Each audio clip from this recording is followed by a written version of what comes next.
সোহরাওয়ার্দী অ্যাভিনিউয়ের নাম বদলে গোপাল মুখার্জি রোড। রাস্তার এই নাম বদল নিয়ে সোশ্যাল মিডিয়ায় বেলেঘাটা তৃণমূল বিধায়ক কুণাল ঘোষ লিখেছেন, আমার মনে হয় কেএমসি একটা বড় ভুল করেছে। সংশ্লিষ্ট রাস্তাটির নামকরণ করা হয়েছিল বিশিষ্ট চিকিৎসক, শিক্ষাবিদ এবং কলকাতা বিশ্ববিদ্যালয়ের প্রাক্তন উপাচার্য ডক্টর স্যার হাসান সোহরাওয়ার্দীর স্মরণে। তিনি পূর্ব রেলের চিফ মেডিকেল অফিসার ছিলেন। তিনি রাজনীতিতেও যোগ দেন, বেঙ্গল লেজিসলেটিভ কাউন্সিলের সদস্য হন। অন্যদিকে হুসেন শাহেদ সোহরাওয়ার্দী, যিনি সেই সময় প্রশাসনিক প্রধান ছিলেন এবং ক্যালকাটা কিলিং এর সঙ্গে জড়িত ছিলেন, তিনি ডক্টর হাসান সোহরাওয়ার্দীর ভাইপো এবং তাঁরা দুজনে এক ব্যক্তি নন।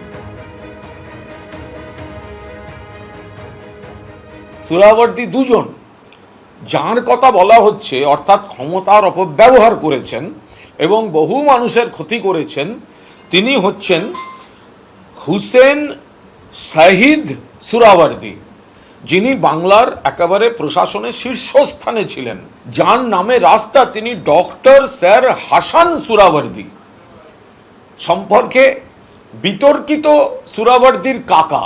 ইনি এফআরসিএস ডাক্তার, ইনি বিশিষ্ট শিক্ষাবিদ, বিশিষ্ট চিকিৎসক, পূর্ব রেলের চিফ হেলথ অফিসার ছিলেন, তিনি শিক্ষাবিদ, কলকাতা বিশ্ববিদ্যালয়ের উপাচার্য ছিলেন।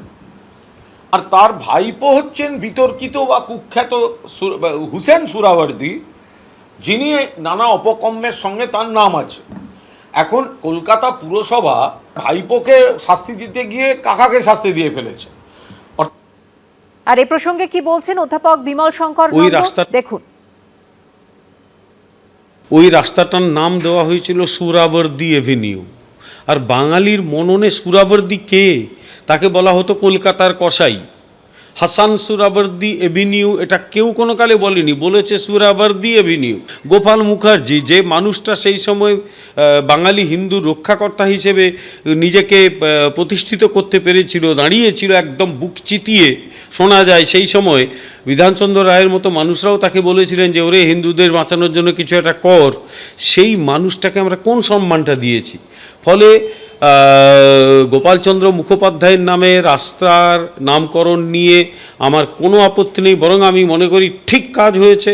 সোহরাওয়ার্দী নামে যে বিভ্রান্তি ঘটছে এখন, তার একটাই কারণ, সেটা হচ্ছে বাংলার মানুষের মননে সোহরাওয়ার্দীর নামটাই না আতঙ্ক সৃষ্টিকারী। তাই কোন হাসান সোহরাওয়ার্দীকে হোসেন সোহরাওয়ার্দী, সেইটা বোধ হয় মানুষের কাছে খুব গুরুত্বপূর্ণ নয়। মানুষের কাছে সোহরাওয়ার্দী নামটাই বোধ হয় আতঙ্কের। আর ফ্যাক্ট চেক তো আবার আমি বললাম, ফ্যাক্ট চেক তো ইতিহাসে করা যেতেই পারে, বারণ তো কেউ করছে না।